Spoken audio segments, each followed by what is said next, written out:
One thing we need to realize is that truth is not defined by being painful. It is defined by being true. Welcome to Mandatory Work, where we do what it takes for us as men to reach our full potential. Let's get into it. Truth is incredibly important to us as it helps us to mature and grow. It also helps us to build bonds and relationships with other people, while lying can destroy them. But we've all also heard that phrase, truth hurts. It's incredibly common, and it can have a degree of truth to it. It can certainly be uncomfortable to be told something that goes against your ingrained beliefs. But does truth have to hurt? One thing we need to realize is that truth is not defined by being painful. It is defined by being true. I'd like to share with y'all a story. One of my friends invited me to come hear him perform. It was a common solo act of guitar and singing. Truth be told, it wasn't that good. His vocals were pitchy and his guitar playing was somewhat sloppy, but he was enjoying himself and he was authentically expressing himself. Afterwards, he came and asked me what I thought of the performance. That wasn't the time to tell him what I truly thought of the performance. He was coming off of performance adrenaline, and if I were to tell him something like, "Man, that sucked," I'm just kidding. But if I were to tell him what I truly thought, it would have ruined his night. He would have stayed up all night thinking about it, and even if it were true, it would have come across as uncaring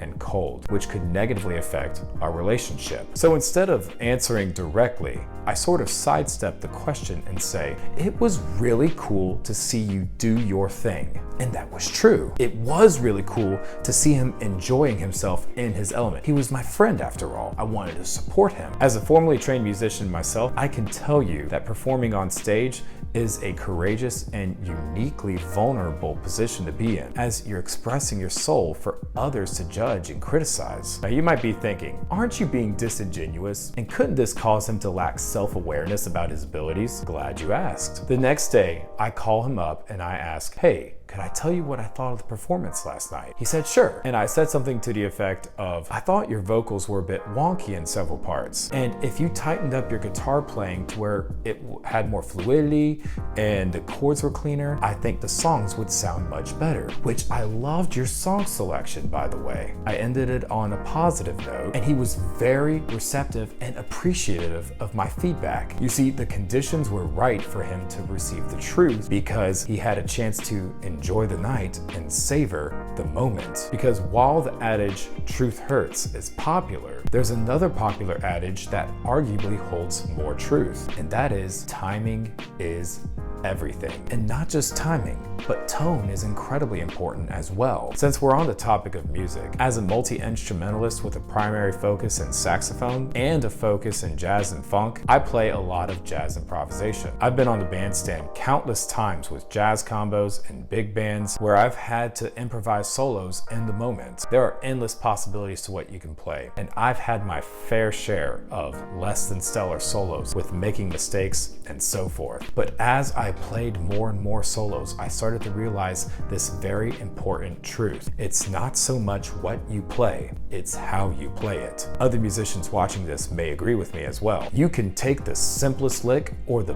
biggest mistake and make it sound so much better if you deliver it with great tone, great inflection, and great intention. The same goes for truth. People can be more receptive to your truth if they can tell that you're being compassionate when telling it. I'm not saying that we should sugarcoat everything. In fact, there are times when truth needs to be said directly, passionately, or even bluntly or angrily, but you still need to be considerate of how you deliver your truth to others. We judge books by their covers. We judge marketing by its packaging and presentation. If we don't like the covers, packaging, or presentation, we most likely won't buy it, or will most likely choose to ignore it. The same goes for truth. Yes, truth can be uncomfortable at times, but being truthful doesn't mean that we can't be compassionate. Compassion and truth aren't mutually exclusive. But what did you think? Did you have some thoughts that you'd like to share? Did you agree or disagree? Leave a comment down below so that we can start a constructive discussion about it. Until next time,